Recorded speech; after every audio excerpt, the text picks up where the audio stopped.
Ces derniers temps, il y a un mot qui est à la mode, c'est le quantique, Ouais. qui fait le buzz. Qu'est-ce que ça va apporter euh, et qu'est-ce que ça va changer pour la cryptographie en quelques mots et simplement, en vulgarisant un peu les choses? Ouais. Ouais. Alors, du coup, déjà, un petit aparté. Faut bien comprendre, parce que quantique, c'est un mot qui est compliqué. Les ordinateurs quantiques, c'est pas un objet magique qui subitement va remplacer tous les ordinateurs classiques. C'est pas du tout ça. Il faut pas croire que c'est ça, c'est pas le cas. Les ordinateurs quantiques, donc, ils reposent sur un objet qu'on appelle des qubits, hein, voilà.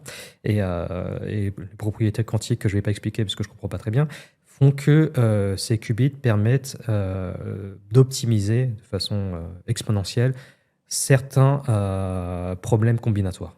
Et donc, tous les problèmes qui utilisent cette combinatoire vont être impactés par les ordinateurs quantiques. Et donc, c'est pour ça que quand vous regardez n'importe quel article sur l'avènement de l'ère de l'informatique quantique, ils vont toujours prendre les mêmes exemples, parce que ce sont les seuls. Donc, autour de ça, il va y avoir, par exemple, la bioinformatique. Par exemple, la bioinformatique utilise énormément de combinatoires, et donc c'est pour ça que quand va y avoir les ordinateurs quantiques, eux, ça va vraiment révolutionner totalement leur univers. Mais pour tous les exemples qui ne sont pas dans ces cas-là, en fait, ça ne va rien changer. En fait. Et pour la plupart des personnes, on va continuer à utiliser des ordinateurs classiques parce qu'on n'en a pas besoin. Et je veux dire par là, il ne faut pas s'imaginer que dans 20, 30 ou 50 ans, les gens vont se balader avec des iPhones quantiques ou autre chose dans la poche. Ça n'arrivera pas parce qu'on n'en a pas besoin. En fait. Ça n'apportera rien du tout. Il n'y a que dans certains domaines très précis où il y a avoir un usage des ordinateurs quantiques. Et parmi ces domaines-là, donc je parlais de combinatoire, et bien évidemment, voilà, il y a un des use cases, ça va être en cryptographie. Donc, on sait depuis 1995 avec Peter Shor, on sait que avec un ordinateur quantique qui est viable, c'est-à-dire qu'il peut vraiment faire des calculs, Des qu'on peut calculs vraiment poussés, utiliser, ouais. exactement.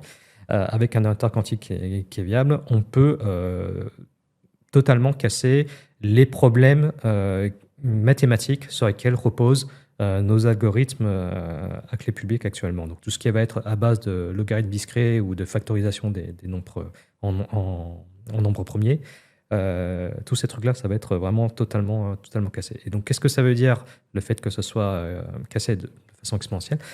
Ça signifie que en crypto, généralement, c'est une course à l'armement. Hein, donc plus j'ai de puissance de calcul et plus les attaquants peuvent facilement essayer d'attaquer la clé, mais plus j'ai de puissance de calcul et en même temps, plus je peux augmenter également la taille de mes secrets, l'attaque plus difficile. Donc ça marche très bien comme ça.